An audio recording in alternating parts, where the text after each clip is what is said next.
I got my Halloween decorations in the corner. I don't know if you could really see. Did you hear that? I don't know. Anyway, what was that? What was that noise? Did you do that, dog? Huh? No? Ah! What are you doing? No!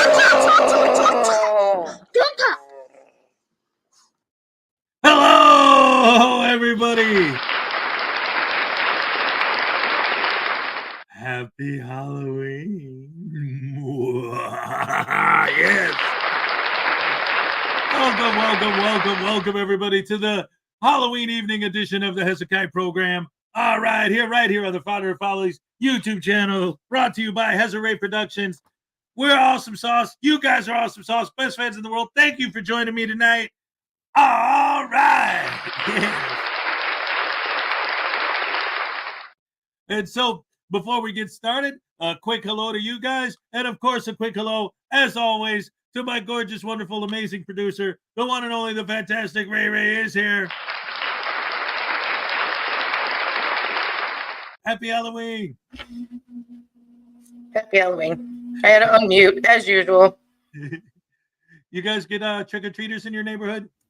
We got none, so now we're stuck with this huge ass bowl of candy. Oh, no. That I can't eat. Uh-oh, goodness. Oh, well. Yeah. You know, every neighborhood's different. I remember when I was a kid, it was nonstop all night. Doorbell. This is, in Chicago. Always crazy. Yeah, that's what I remember too. So we always overbuy candy because I'm like, what if we get a lot of candy? No, never. Nobody shows up. Oh, no. Yeah. How about you guys in the chat? You guys getting any trick-or-treaters coming to your house, or did you go trick-or-treating? You got kids of your own? Where are you guys at as far as trick-or-treating goes in your Halloween festivities? All right. Yeah. So, let's see. You want to let's do some greetings, ladies and gentlemen. First one tonight was the one and only Ancient Chart Music and Art. All right, you ready to throw Ancient Chart a zombified happy dance? Yeah. All right, here we go.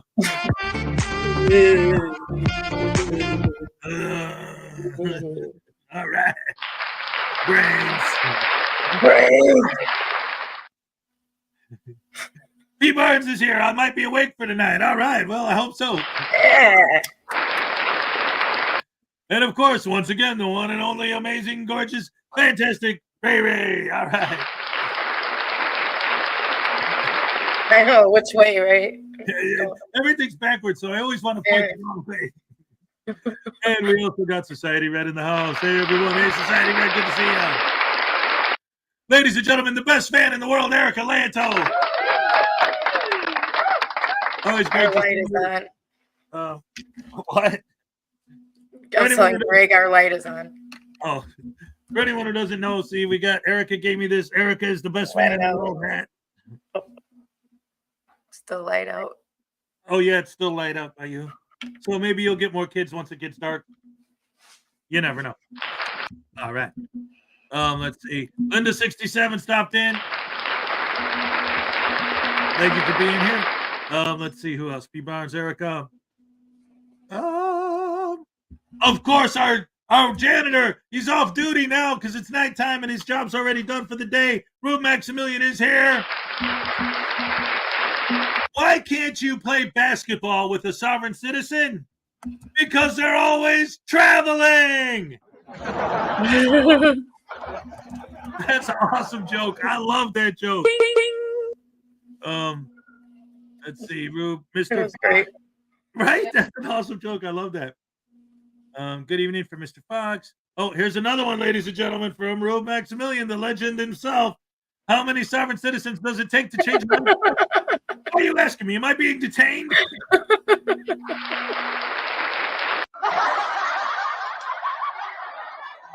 Awesome sauce. All right, we're going to have a fun Halloween, ladies and gentlemen. All right, let's see. What else do we got here? Mr. Fox, P. Barnes, Erica. Let's see. Mr. Fox, Rube. Jennifer's in the house. What's up? Great to see you here. Who else? Who else has arrived to come and hang out on Halloween night? All right. Greg Jonick.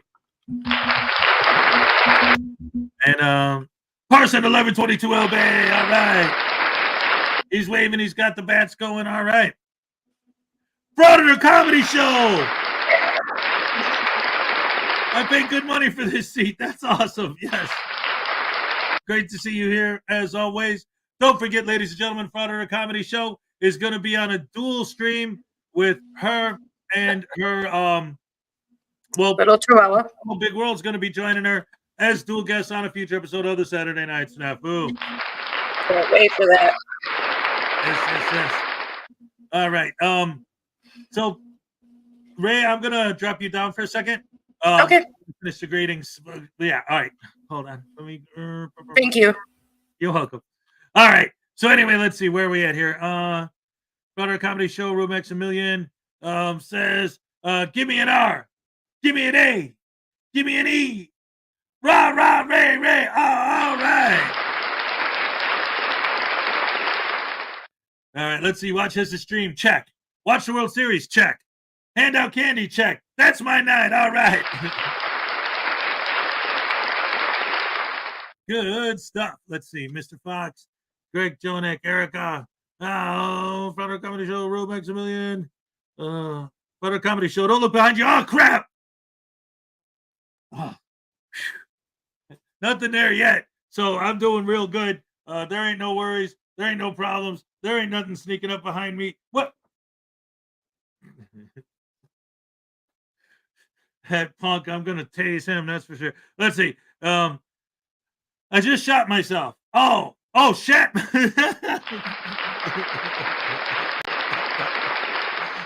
I read it wrong. Ruby says I'm scared.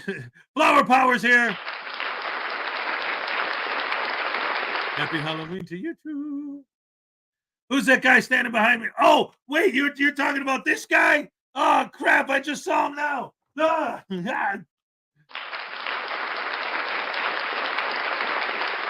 Oh, man, that dude, he's going to be up there causing trouble. Let's see. Darling Renee is here. We're going to have much fun. No costume. I'm wearing a costume. I'm dressed up as a professional douche canoe. No, I'm joking. I'll tell you what, though, I got my witch shirt. This is actually available in my merch store.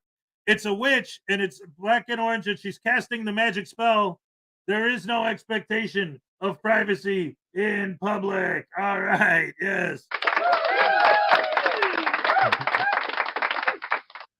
Ray Ray, rock on. That's right. Lisa White's here. Listening while going trick-or-treating with the kiddos. I love it. I love it. I love it. I was talking earlier about how a few years ago I remember taking my kids trick-or-treating in the snow, and it seemed weird to me. I'm used to it raining on Halloween, not snowing. And my son a couple hours ago sent me some photographs of the snow on the ground where they're at now. It's snowing again on Halloween. Holy crap. What's up, my peeps? You heard? It's Halloween. And if you're doing Eli, it would be, what's up, my peeps? You heard? It's Halloween. N-word. Yep. Weed Skidor's in the house. Hello, you Halloweeners. No. Society Red, P. Barnes, Ancient Sharp Music and Art, Erica Lanto, Flower Power, King Stew, 2000. Happy Halloween, all. That's everybody. That's all you guys. You guys are the best fans in the world. Yeah. Greg Nathan's here. Joe the Skin Flutist. All right. Happy Halloweeny, everybody. That's us. Hell yeah. Just Jenny's here. Oh, you're just Jenny's sick. Well, hopefully you'll get better. All right, yeah, take it easy. Get your rest. Get relaxed. We got Tequila Kid in the house. Yeah. Society Red, Parson 1122 LB, Terry Barnes, Erica, Greg Nathan. Let's see, more Rube, more Ray Ray, more Greg, more Frauditer Comedy Show. Man, you guys are awesome. Holy crap. I wasn't sure exactly what to expect. You know, I don't usually go live at night, although we have added just FYI, in case you didn't know, from now on, last week was our first episode, so we're going to keep the momentum going. Thursday, every Thursday from now on, at least for further. Oh, wait a minute, ladies and gentlemen, we got a gifted membership from Greg Jonick. Thank you so much, Greg. So let's do a real quick happy dance for Greg Jonick, the zombified happy dance. Are you ready? Let's hit it.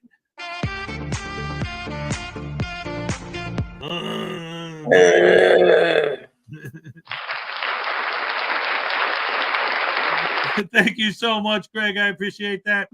So let's go ahead and get back to the promo for the Thursday show.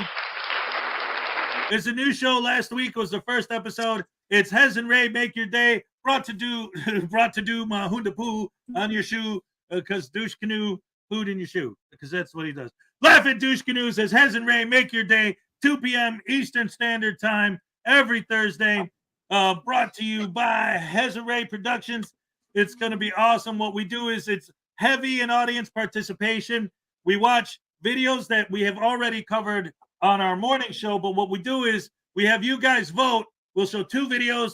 You vote which of those 2 guys was a bigger douche canoe or bigger idiot, then 2 more, and then so on. And we keep going, rounding it down and running down until there's 1 guy left. The winner of the Douche Canoe of the Week award. Last week's winner at the inaugural episode was Brooklyn Audits for his rub and tug video. All right, round of applause for our winner last week, the one and only Fruity Bandit Brooklyn Audits.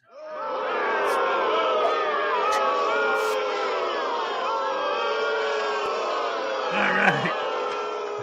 That's more than he deserves, I'll tell you what. Oh, my goodness. Just Jenny with a membership milestone for 8 months. We got the jack-o'-lanterns and we got the happy dance coming. Here we go.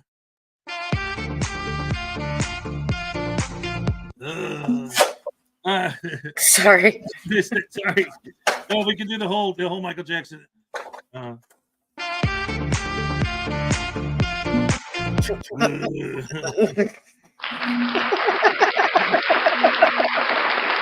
Oh man, fun. Stefan's here. All right.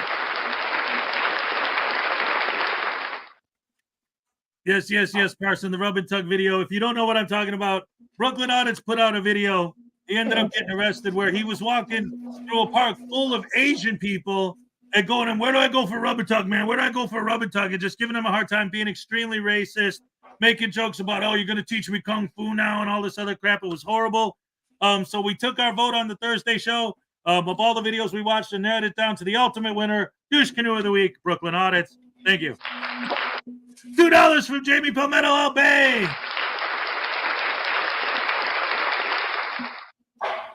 You and then baby Voodoo should taste news now, Voodoo. Oh, we're getting tasings already.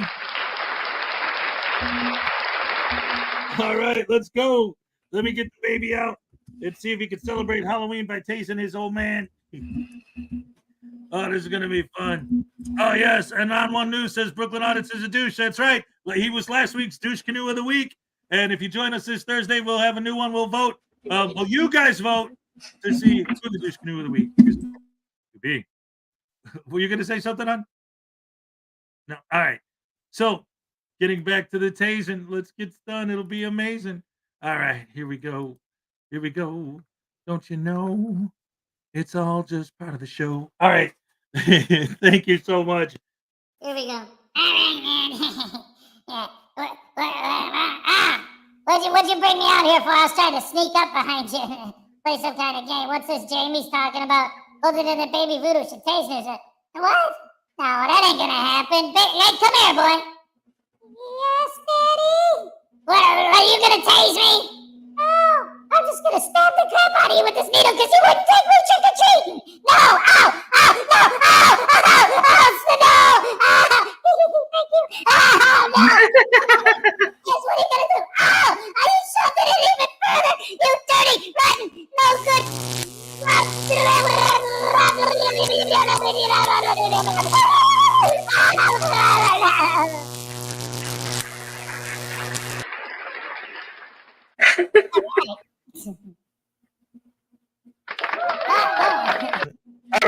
right. Ladies and gentlemen, Kangaroo Court Lore is here.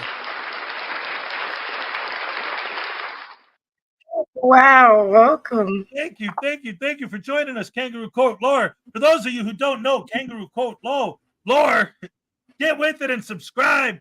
I was featuring some of his videos last week. Oh, awesome stuff. Love Kangaroo Court Lord. Thank you so much for joining us. That's awesome. I posted a soft set video today in your honor. That is so great. Oh my goodness, that's awesome. I'm honored. Yeah, send the link for real. Maybe we can watch that, or maybe I'll add it to the show for tomorrow. Let's see, Edward Catalier. Good evening to everyone in chat. Happy Halloween. Tasing children, trick-or-treaters at my door. That gives me an idea. You don't tase the child child tases you. Oh my goodness. All right, so look at this. Nyman wife's here too.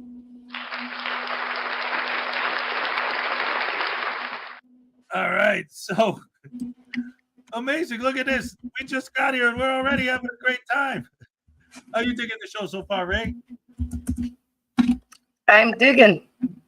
Right on. Yes, all right. Erica just 2 thumbs up.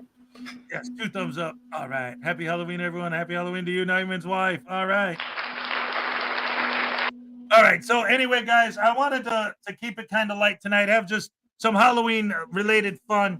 So I got some videos to watch, but they're not really videos that I wanted to do for the purpose of responding to or what the heck? This is what I do for a living. I can't think of the word. Are you okay? React to, like, no video reactions or anything. Because the Halloween thing, I got a video that I made and I just showed it a few weeks ago, but I'm going to show it again that I made where it's like the zombie attack thing, but instead of zombies, it's frauditors. And at the end, I do the Michael Jackson Thriller dance. It's pretty cool. I'll be showing that in a minute. And then I write, in case some of you didn't know, I do have a book published. You can get it at Amazon. There's a link below. But I write short stories as well. And actually, maybe I didn't put the link in the description. I just put boo. Whatever. I'll put it there. Thank you. Yeah, it's available on Amazon. This is why it helps to have a fantastic producer like Ray around. All right. Is Hez on a sugar high? Oh, well, I don't know, man. I'm just trying to keep it going. Yeah. Whoop, whoop. So I'm going to go ahead and show that. But then I have a video that I made. I showed it last Halloween. And I'm going to show it again here tonight because I'm happy with the way it turned out. And what it is it's literally a video that I made where I read one of my short stories out loud and then just put like images, so there's something to look at besides just me sitting here reading. But it's a story that I wrote called The Ghoul of the Grove. And it's about Spatula's Grove Cemetery. Back where I grew up in Chicago, everyone knew that was the most haunted cemetery in the world. Mm-hmm. So it inspired me to write a short story called The Ghoul of the Grove. Broader Comedy Show has a copy of my book. Thank you so much. I appreciate that. Erica Lanto. Hey, did you get that message from Erica? Ray? Yes. Mm-hmm. All right. I wish it was a trifold. That would be indestructible. Is Uncle Artie out trick-or-treating? He might be. I wouldn't put it past him to actually go. That's awesome. All right. So anyway, let's start with the shorter one, the funny one, with the frauditor zombies, and then we'll hang out some more, and then we'll go with the Ghoul of the Grove. The Ghoul of the Grove, like I said, I read the whole short story. I'm not gonna do commentary and stuff during it. I hope you guys like it again because it's a story I wrote. I put a lot of work into it, and I hope you guys enjoy it. Thank you very much. Welcome, Potluck. Good to see you. So let's get to Dusk of the Frauditors. Instead of Night of the Living Dead or Day of the Dead or Dawn of the Dead, it's Dusk of the Frauditors is the name of this video. All right.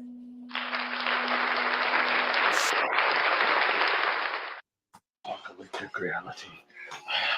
where none can leave their home safely. My only weapon. The phone. The battery's almost dead. I barely have enough charges. I need to be able to play copyrighted music. I hope I'll be able to survive.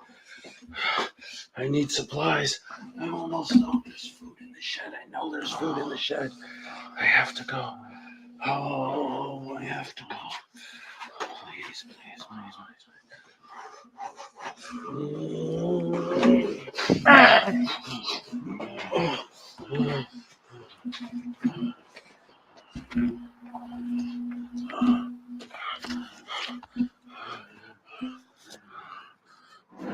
There is no expectation of privacy in public. There is no expectation of privacy in public. No, please, no.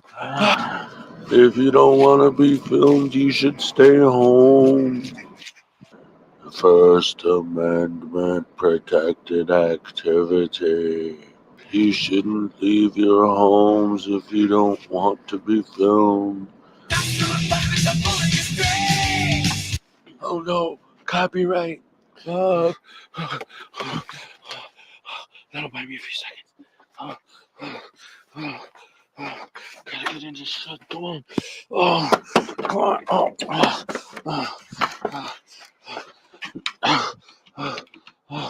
The light outside, not inside. Come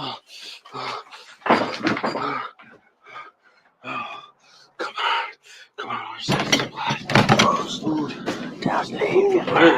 There's no expectation of privacy in public. That's not more free. The world where everyone has to be afraid to leave their homes. Stop it! No!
New tonight, Oh, yeah, a new yeah, report yeah. from the city's That- Inspector General What the heck? uncovers new information. Autoplay.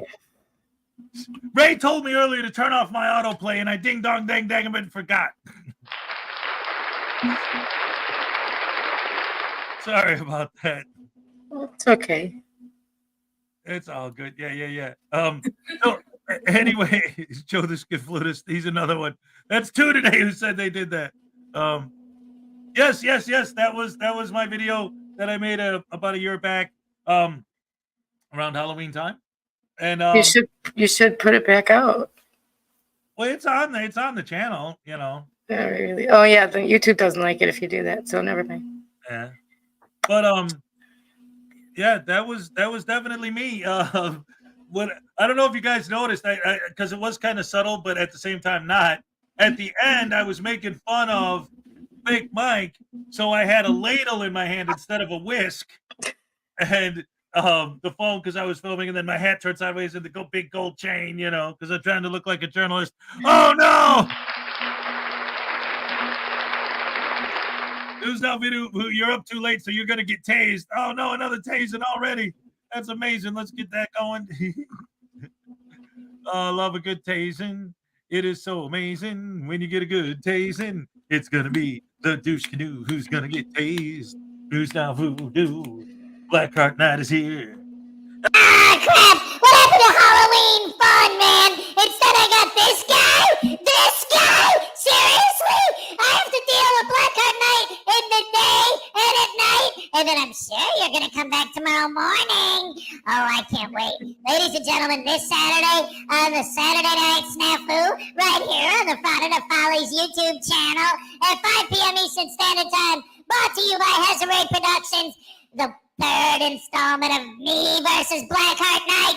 I would never advertise for Hez, but this time I am, because I'm gonna teach that Blackheart Knight a lesson he's never, ever gonna forget. That's right, you don't tase me, boy. Crap, wrong button, man.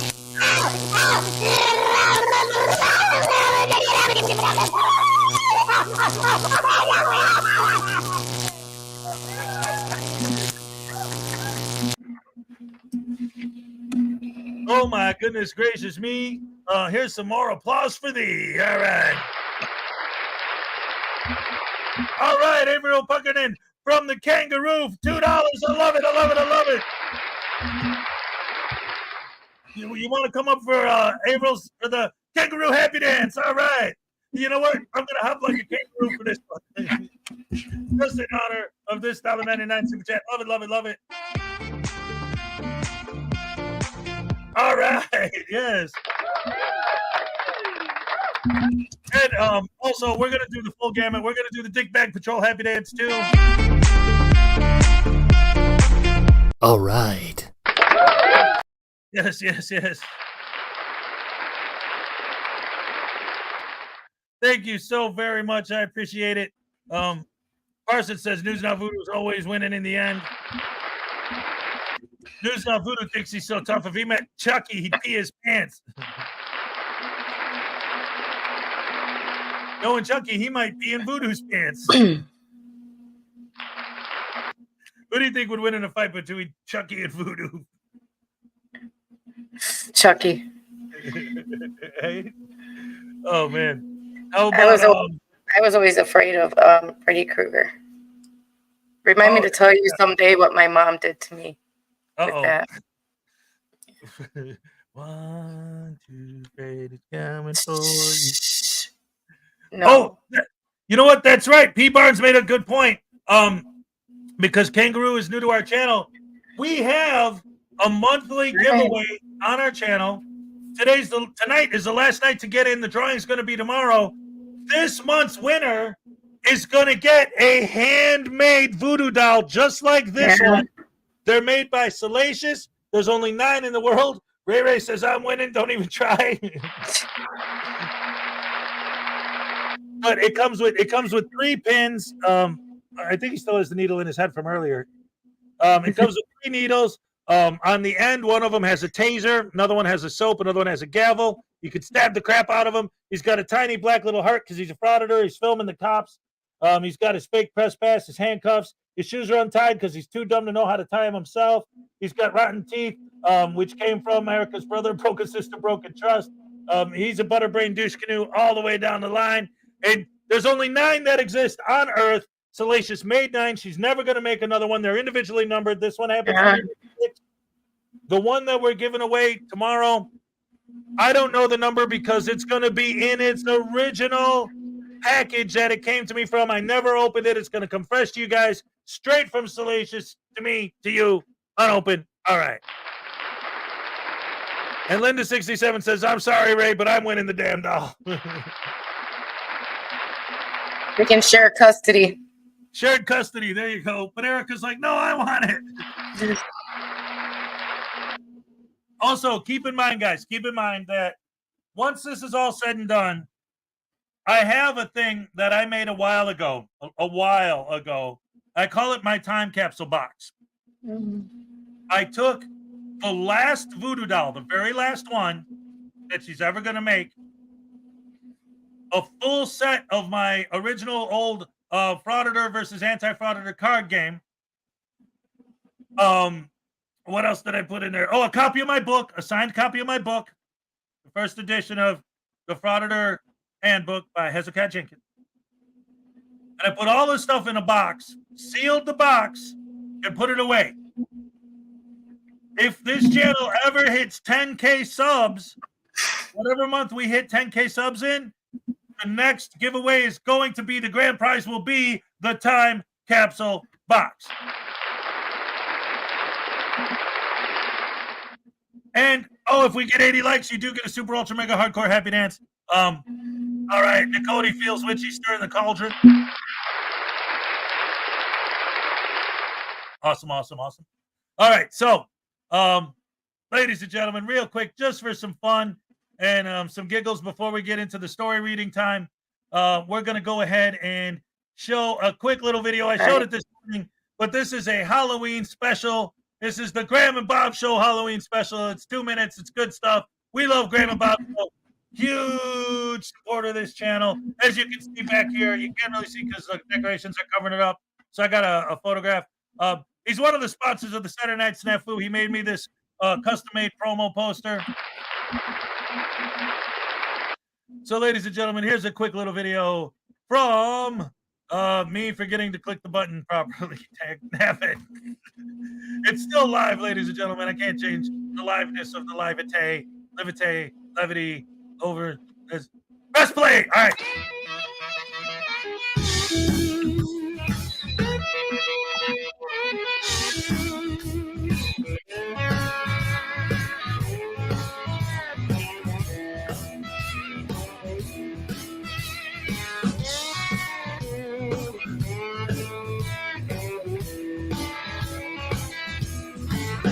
Halloween, it's the best it's ever been. It's better than the dolphin, better than the spleen. Halloween,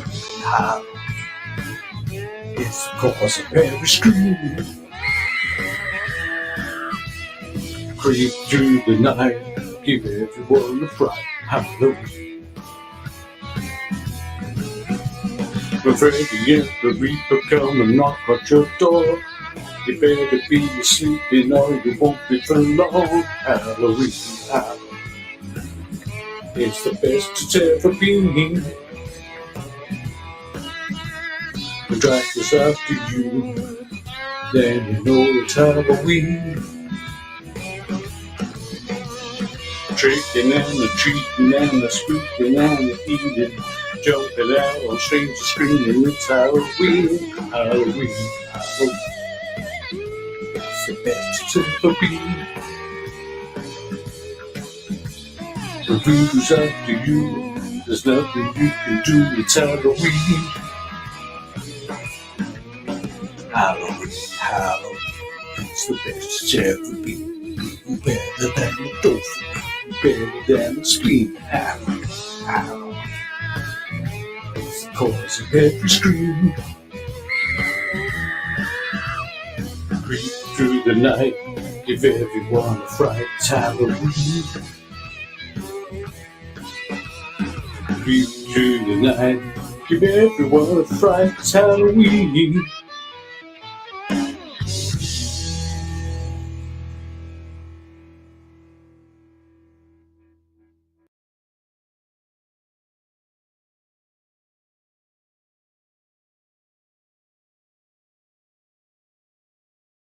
Dag nabbit, I was muted. Ding dong, dang, dag nabbit.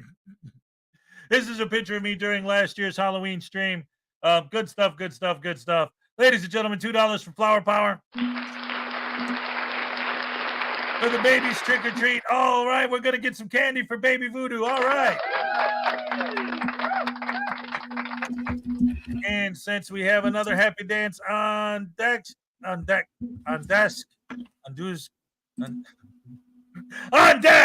ladies and gentlemen, I'm going to bring Ray Ray up here, and we're going to do another dual happy dance. Let's go. All right, ready? Happy dance for Flower Power. We're doing the zombie version, all right? Here we go.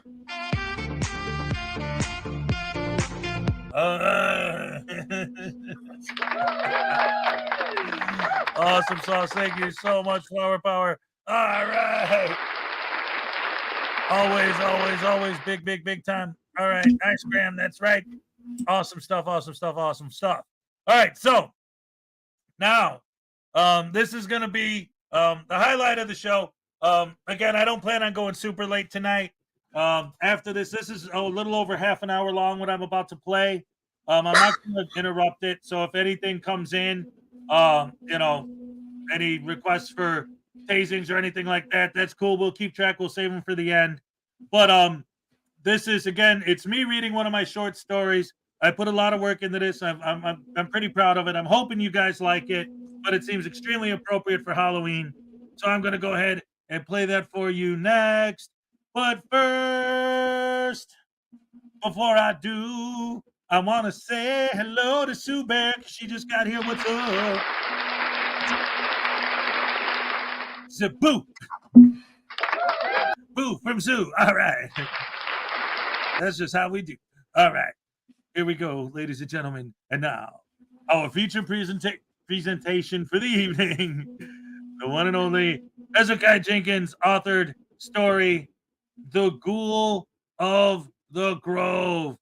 Here we go. Inspired by not real events. I hope you guys like this. This is awesome. I like it. I wrote it, so of course I like it. Good story.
Jimmy was lost in the woods. Fearful for his safety, he trudged through the mud as best as he could while trying to conserve energy just in case.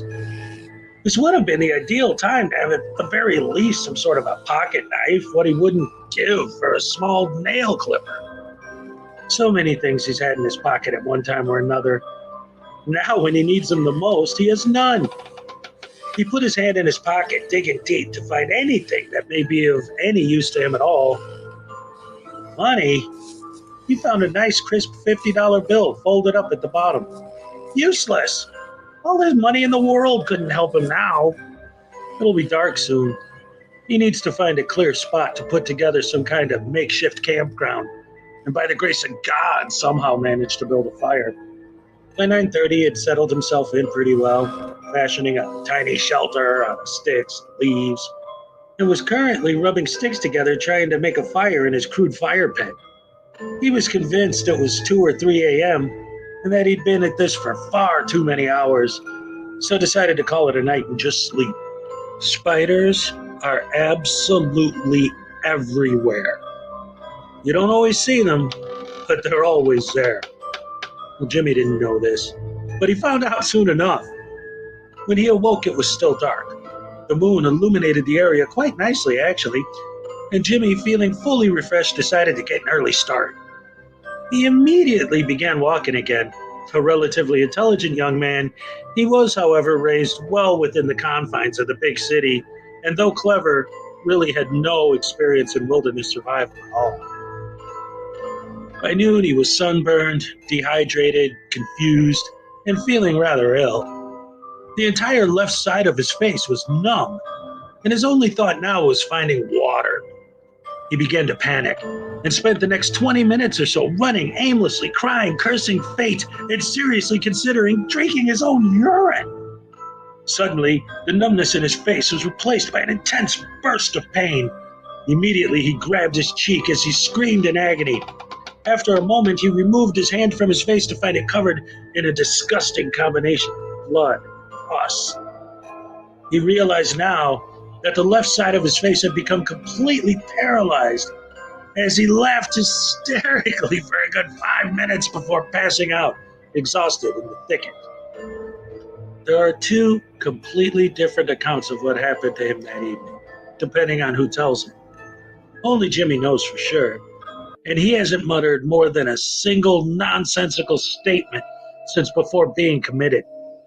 The official version from the Illinois Department of Parks and Recreation is that he simply slept through the night and his body fought off the infection from this spider bite. The secondary version, which is these days told mostly as folklore around the local residents' fireplaces at night, or among teenagers trying to scare each other, to me, actually represents a much more accurate account of Jimmy's experience. Whether completely precise in every specific detail or not, it opens a window into his mindset at the time and makes his later actions much more understandable. Besides, the official version is just plain boring. Before I get into all that, let's establish some events that are absolutely recognized fact. Some of you may have read in the newspaper at the time. It started as a hazing, his new teammates getting him blind drunk and then dumping him in the center of the woods where he had never been before. Terrible idea. Jimmy was at all times no more than a few miles away from civilization, but with no frame of reference, he was hopelessly lost. He suffered from a ghastly spider bite that, having been untreated, contributed greatly to his delusions. Being an athlete, his physical fitness was a great asset. The Ghoul of the Grove was the title of the first published report of his activities from the local newspaper, the Southtown Star. Before Jimmy was found, many people had already assumed the Ghoul of the Grove was just a local legend and mostly ignored such reports as superstition. Over the course of his 2 years haunting the woods, Jimmy injured 5 people, hospitalized 3, and murdered 2. These are undisputed facts. Now, in some circles, his victim count, however, is hotly debated. Some, who see him as a sort of anti-hero, having dubbed him the Defender of the Dead, try to deny that he ever murdered anyone, arguing manslaughter as opposed to homicide. While others point to a number of unsolved homicides in the area, as well as various local missing person reports, bringing the body count closer to 15 or 20. These are, all of them, conjectures.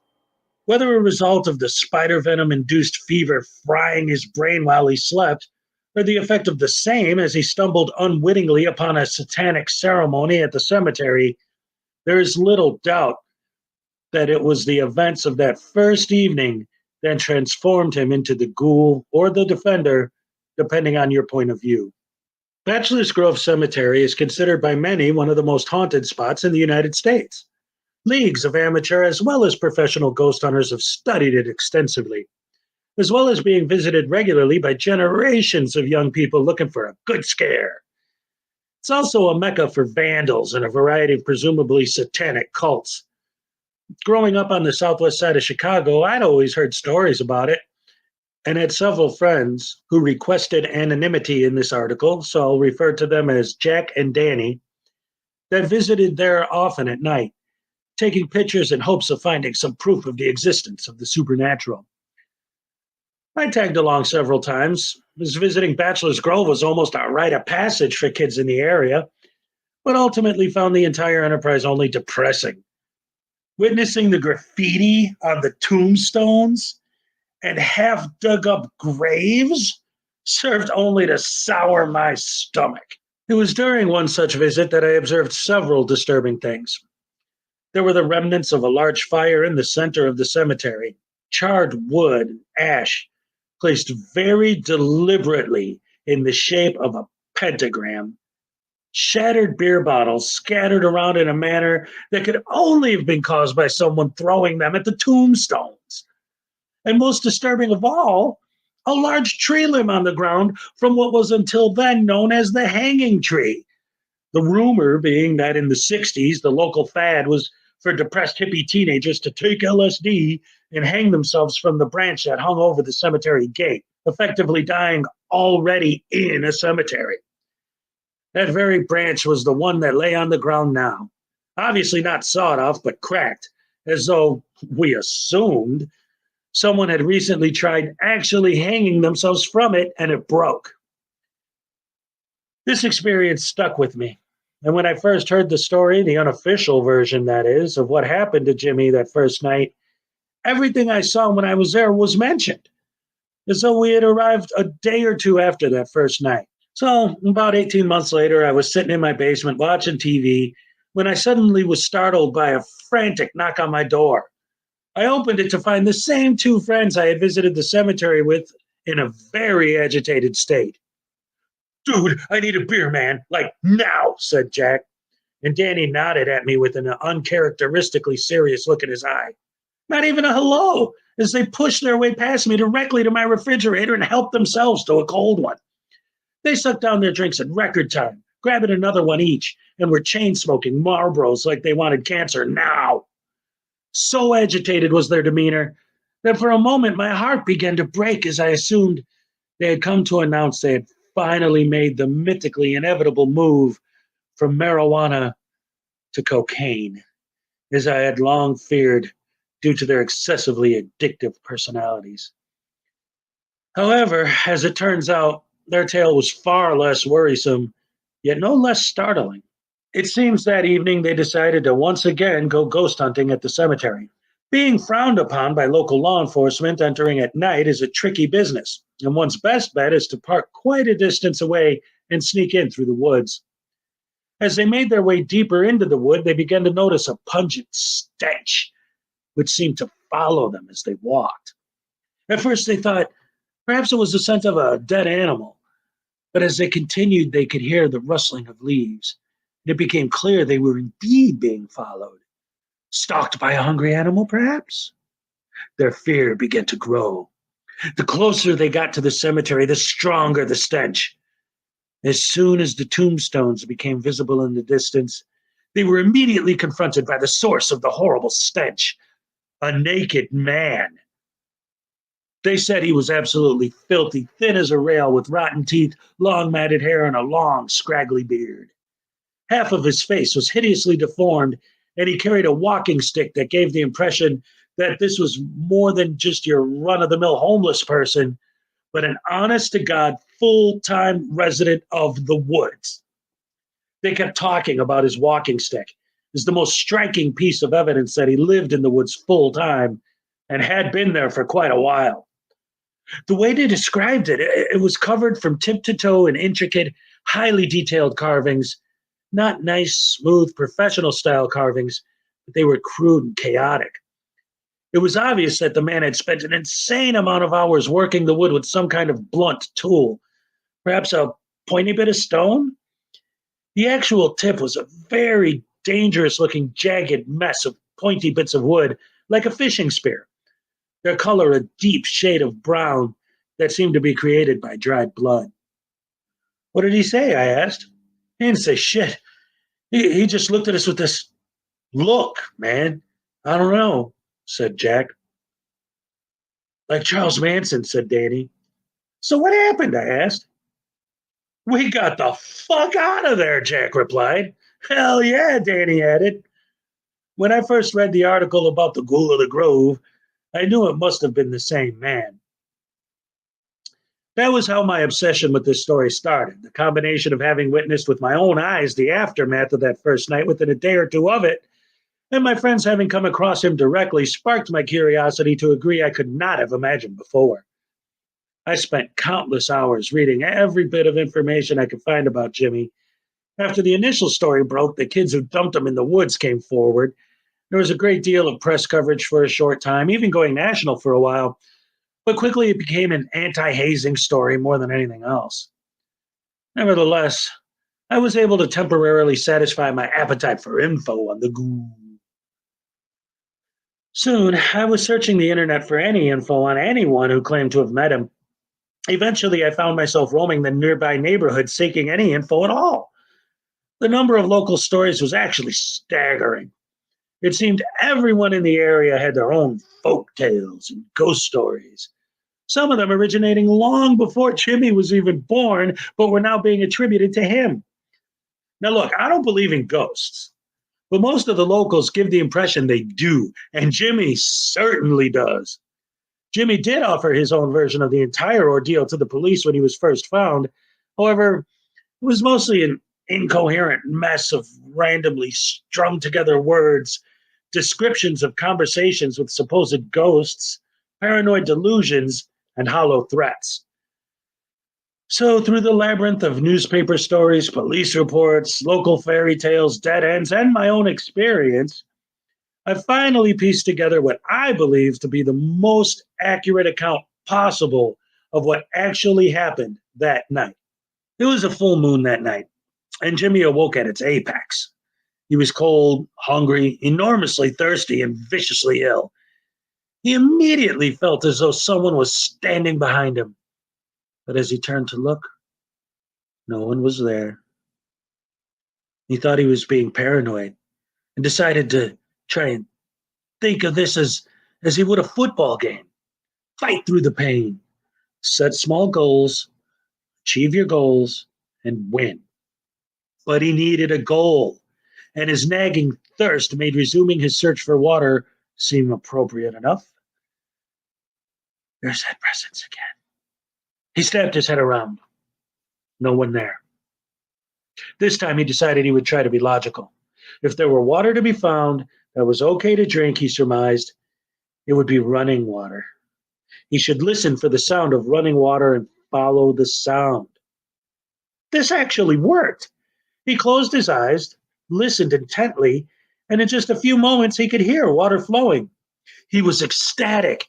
His excitement at his discovery combined with his pride in being so clever as to figure this out, simple as it was, rejuvenated him enough to give him the strength he needed to race towards the source of the beautiful sound of running water. After traversing only a short distance, he felt as though he had run a marathon. He noticed a light off in the distance and decided to push on no matter what, digging deep into the well of his soul, pushed his body beyond what he probably should have. He continued on, only at a much slower pace. He felt the presence again, and it seemed to whisper to him now, encouraging him to go on. He shook it off, and as he drew closer to the light, he noticed it was not electric light, but the red glow characteristic of flame. He also began to notice voices, not like the ones in his head, but actual external ones. Renewed by the realization that there were people nearby, he doubled his effort and arrived at his destination quickly. What he found there, however, was far from what he could have ever expected. Bachelor's Grove Cemetery has been abandoned since the mid-20th century. Over time, the surrounding forest preserve had taken on an air of mystery as it seems to grow around it, not engulfing it as one might imagine it would, but somehow embracing it. Adjacent trees seem to grow in a bent manner as opposed to straight and vertical, most likely due to the fact that the area had been cleared when it was active, and the open area isn't shaded during the day, so the trees, of course, are bending towards the sunlight. But it gives the appearance of the forest being like a hand with the cemetery in its palm and the trees acting as its fingers, cradling it gently. It was at the base of one such tree, just outside the perimeter of the cemetery gates, insomuch as they could be considered gates through the corrosion of the metal, Jimmy crouched down, a silent sentinel, observing in horror the events occurring within. At the center of the cemetery was the source of the light, a huge fire in the shape of a pentagram. Several people were present. Two were a couple having sex inside a partially dug-up grave. Another was an obviously drunk teenager currently urinating on a tombstone. There was also a teenage girl, a half pint of Jack Daniels in her hand, straddling the infamous branch of the hanging tree as though she was riding a horse. She even said, "Yee-haw!" with a laugh. The rest were more difficult to surmise as they were further off in the distance and spread out a bit near the front entrance, seemingly keeping watch, ready to warn others of oncoming intruders. Having experienced what Jimmy had over the course of the past 2 evenings, and then stumbling unknowingly onto a cemetery in the middle of the night itself would have been enough to push him over the edge. But seeing this callous disrespect of the place by these uncivilized trespassers broke his heart, and it made him furious. The mysterious voice whispered to him again, clearer now. It no longer seemed to be the voice of an individual, but a multitude of voices speaking in unison. This defiles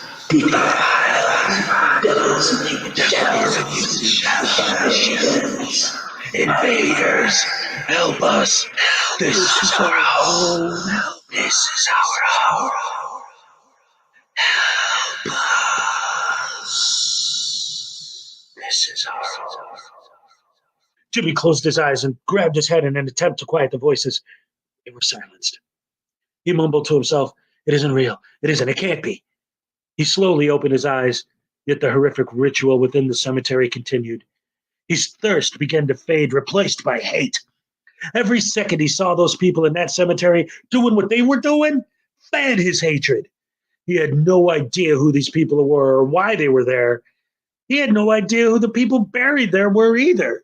But he did know, if for no other reason than common decency, this was going to end. He would end it. "Yes," whispered the wind. "End them." Now, crouched down in a nearby shrubbery, Jimmy stealthily made his way closer, taking in the scene and forming a plan of action. He meticulously made mental notes of every possible entrance and exit, every hole in the fences, the location of every tombstone, and every branch on the ground. He imagined the layout of the cemetery as though it were a football field, and the people inside as the other team. He gathered up a few handfuls of small stones and filled his pockets with them.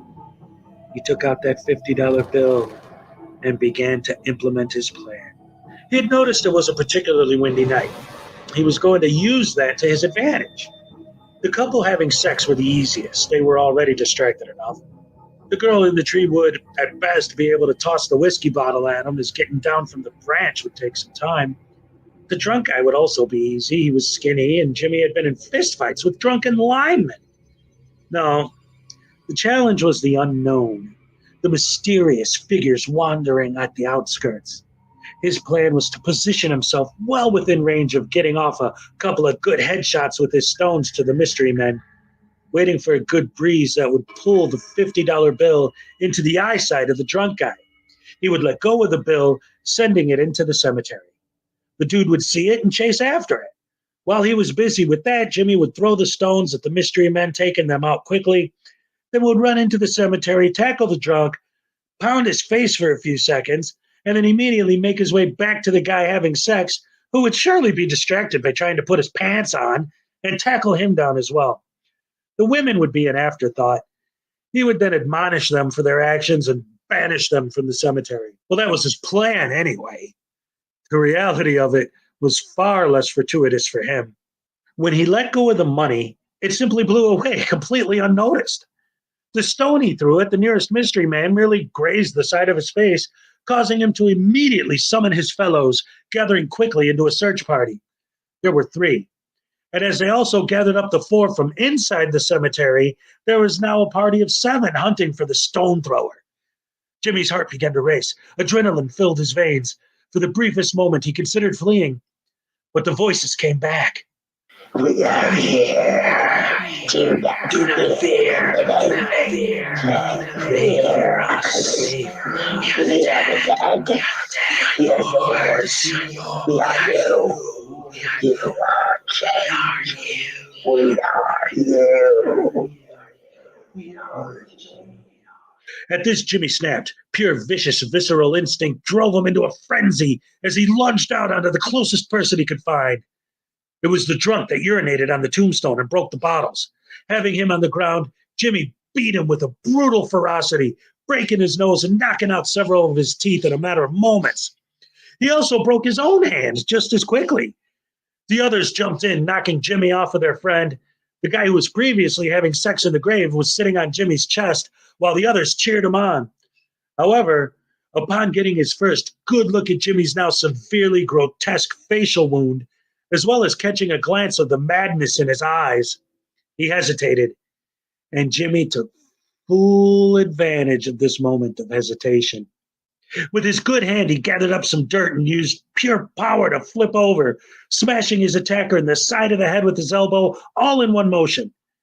He then tossed the dirt into the eye of the next closest person as he popped up onto his feet and immediately ran into the cemetery. Jimmy's head was full now of hallucinations. Besides believing he could hear the ghosts of the cemetery residents, the group that was chasing him now appeared to him as macabre demons, inhuman creatures that needed to be stopped at all costs. His own pain had become a non-issue, as the combination of spider venom and adrenaline in his veins made him quite numb. He was well aware of this as well, and used it to his advantage, making his way to the center of the flaming pentagram, challenging his pursuers to enter after him. And although he did suffer some minor burns on his way in, the center of the pentagram itself was clear of any flame, but the surrounding burning logs were creating an intolerable amount of smoke. Coughing aggressively, he ducked down low to the ground and readied himself for the forthcoming attacks. Maintaining a heightened awareness, peering through the smoke in every direction, he bounced slightly in anticipation. No one came. Jimmy's eyes watered with intense irritation as his coughing increased. As the smoke continued to sink into his location with greater frequency, he realized why his foes were not attacking. They were tossing more wood onto the fire. They were going to burn him to death or smoke him out. Whichever their plan, he knew now he could wait no longer and had to act. Thinking quickly, he removed his shirt, tore it into two pieces. One he wrapped around his face as a makeshift smoke filter mask. The other he wrapped around his good hand and then grabbed one of the burning logs. With eyes closed, he ran forward, brandishing his fiery weapon, and tripped over a flaming log, which actually helped, putting him once again beneath the smoke, and now being a good distance forward, he could see much more clearly where his enemies stood. Spotting the closest one, a girl this time, the one from the hanging tree, he lunged headlong into her waistline, taking her down like a linebacker, and then proceeded to bludgeon her mercilessly with his burning cudgel. At this point, the story gets even more vague. Jimmy's own version describes just hallucinations of himself being an archangel, not fighting with a stick that was on fire, but wielding the flaming sword of the Lord as he vanquished his demonic enemies. The cult members that were having their ceremony are just as unreliable a source, because they try to maintain a great deal of secrecy, as well as their testimony being filtered through the veil of inebriation.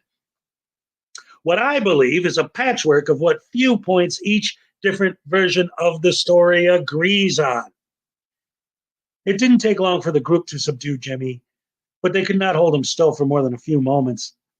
His madness and his physical conditioning combined to make him a truly dangerous foe, and it became clear the only way to deal with the situation was to either flee or kill him. They were not about to flee. The soberest members of the group quickly convinced the women to leave, having one escort the other to the hospital for immediate medical attention, the battered drunkard tagging along. Now a 4-on-1 affair, Jimmy kept attacking.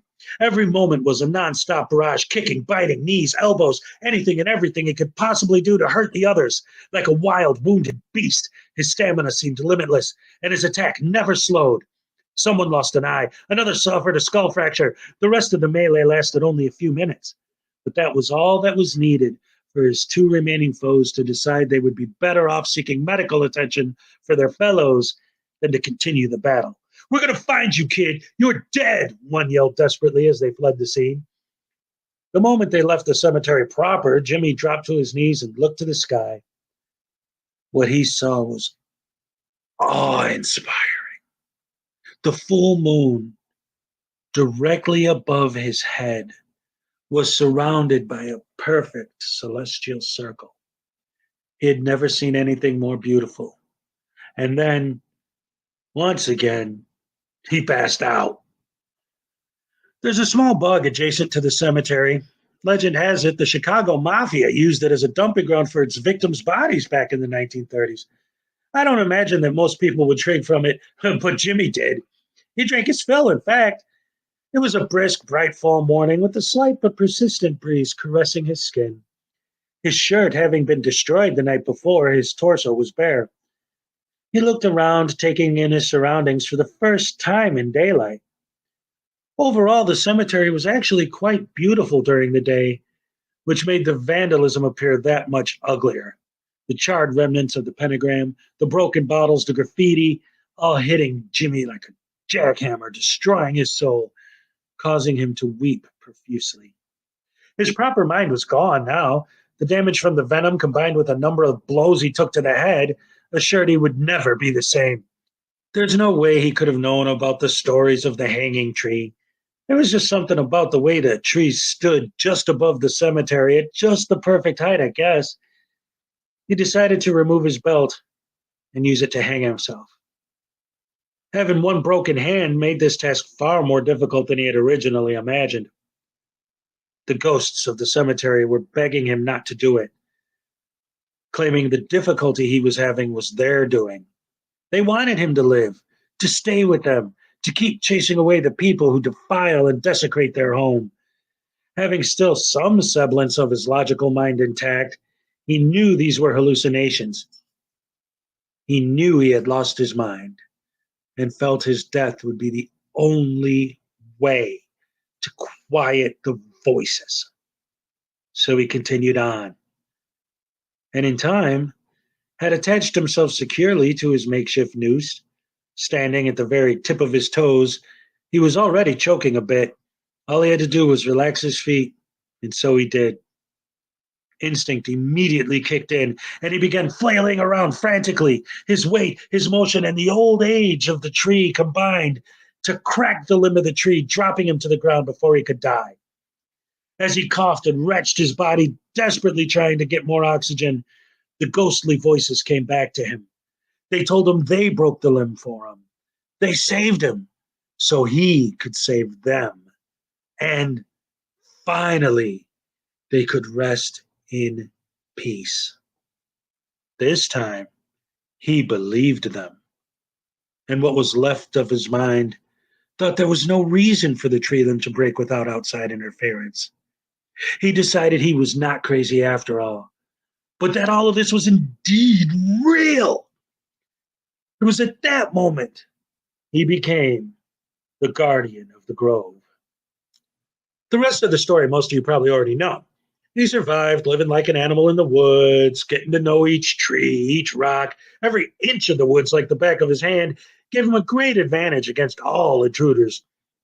No one entered the cemetery without him knowing about it. Yet he only ever attacked vandals, and did so most viciously. Ghost hunters and casual visitors were rarely made aware of his presence, attributing their feeling of someone being there, watching them, or following them to the heebie-jeebies. In time, however, the number of stories of people being attacked in the area by some wild man had become too numerous for the authorities to ignore. Once the first dead body was found, the police searched the area, but it was haphazard, as until he was found, no one actually believed there was a wild man living in the forest. It wasn't until years later, when the teenage son of a politician went missing, that a full-scale manhunt took place, and Jimmy was arrested. At his initial interrogation, he told his story of ghosts and demons and angels, but soon after sank into a silence that would never be broken but once.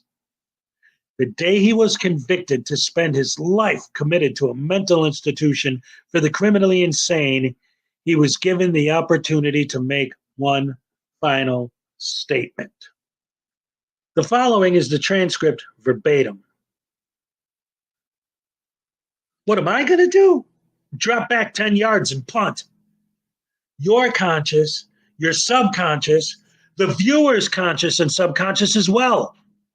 Having spent a myriad of days lambasting my own self-inflicted wounds of self-doubt and hedonistic virility through the most difficult expanses of fervent retaliation, I have fallen within the more virtuous feelings of benign relief than forlorn despair.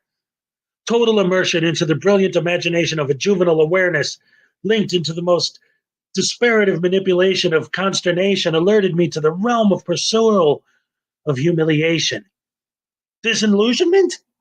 Central. My needs? Inconsequential. Why do I try? To fail? To try again? To fail to try is to die. To survive is instinct. But there must be more. Is there?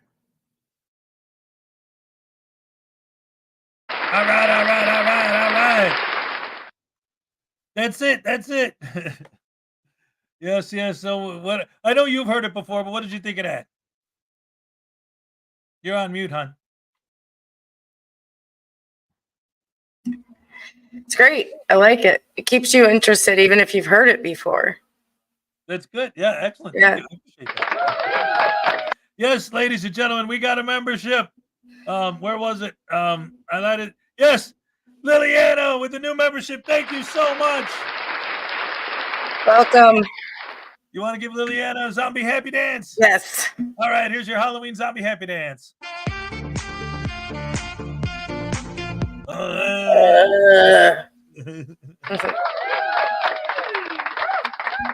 right, awesome. So anyway, look at this. I love you guys. All right, we love you too. Pat Dangler. Oh, just in time for us to start wrapping it up. Late as always. We love you, Patrick.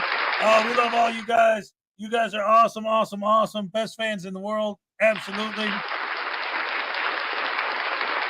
Oh, that's nice. Liliana, I love zombies. That's perfect that you got the zombie dance. All right. But we didn't get to 80 though. We didn't get to 80 likes. We didn't get to do a super duper ultra mega hardcore happy dance. But that's okay. We did one this morning. It was great. And of course, we're going to be back tomorrow morning. Ladies and gentlemen, don't forget. Tomorrow is going to be the drawing for the giveaway. And this month's prize, which we're giving away because it's November 1st. Your very own voodoo doll, just like this one.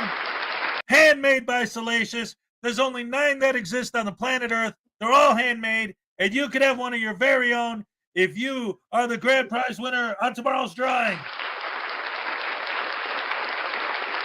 Other prizes are going to include a packet of custom Frauditor bingo cards.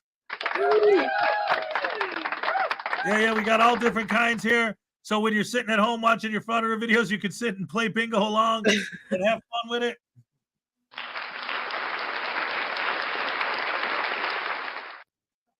And of course, don't forget our newest feature right here at Frauditor Follies YouTube, Hezokuai Studios. Hez and Ray make your day.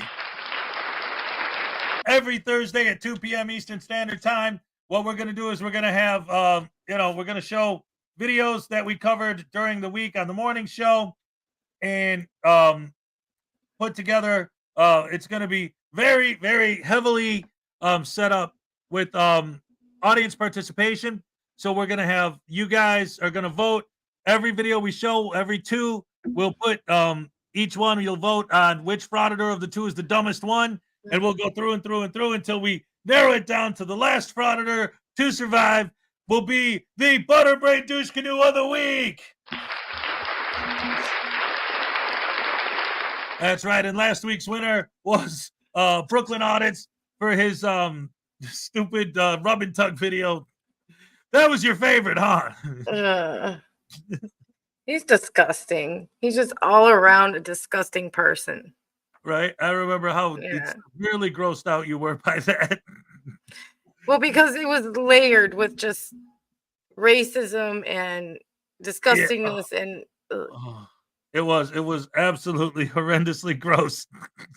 I'm glad that he won Butterbrain Douche Canoe of the Week last week. Brooklyn Audits, the Fruity Bandit. So don't forget to join us again Thursday, 2:00. It's going to be awesome sauce. And then let's see what it was. Erica. She's like, yeah, that's gross. And also Saturday night on the Saturday Night Snafu, our guest this week is going to be for the 3rd time, Black Heart Night. Yes. News Now Voodoo's top nemesis, Blackheart Night. They're going to get back together. Oh, man. Voodoo's been warning, talking to Blackheart Knight, saying he's got some stuff up his sleeve. I don't know what we're gonna see, but it's gonna be wild, man. Wild, wild, wild. Don't forget to join us for that. Yes. Other than that, thank you guys for joining me. Only 29 to the Super Dance. They're asking if, because it's a holiday, we'll just do one anyway. Ladies and gentlemen, boys and girls, Ray has made the greatest suggestion ever. No, they suggested it. I did. Oh, the audience suggested. Thank you for keeping up with what's going on with the fans. I love it. This is why you need a wonderful, fantastic, beautiful producer like Ray hanging out, doing her thing, taking care of business, keeping up with the chat. All right, you know what? Since we're going to wrap up the show here, it's a short one. It's a Halloween special. That was it. It was fun. But we're going to do, just because we love you guys so much, and to thank you guys for joining us, we're going to do a super, mega, ultra, hardcore happy dance anyway. It doesn't count without the hat, and I ain't doing it twice. I know, it's been a long day. All right, here we go. I love you guys so much. Best fans in the world. Here we go. Yes, absolutely. All right. Oh, man, here we go. All right, here we go, guys. Love you guys. Let's get this set up. Gotta get stretched out. Yeah, right. It's not morning anymore. No. I'm old. All right, let's do this thing.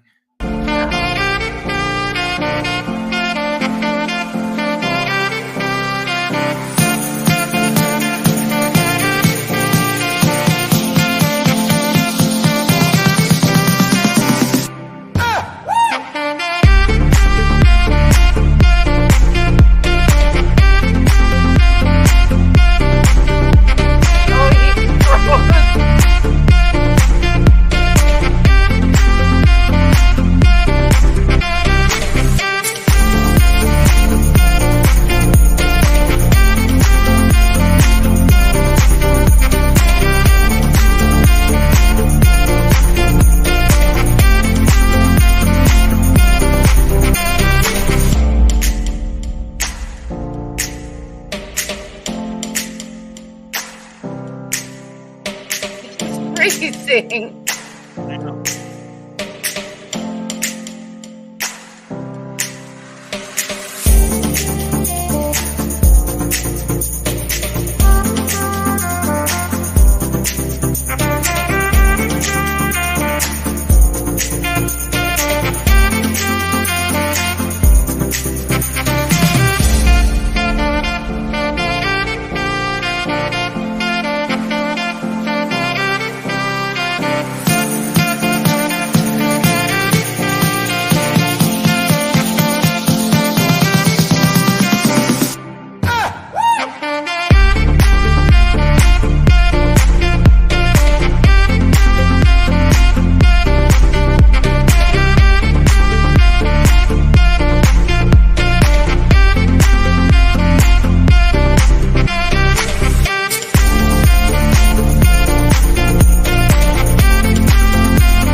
Thank you so much, everybody, for joining us for our Halloween special. It's been a blast. It's been a lot of fun. Love you guys. Best fans in the world.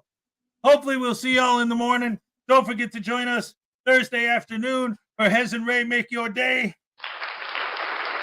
And Saturday for the Saturday Night Snafu with our guest Blackheart Knight. Absolutely. You guys are the best in the world. See you guys in the morning. Good night, everybody. Good night. And happy Halloween. Go eat your candy and don't get sick. Take it easy, guys. See you tomorrow.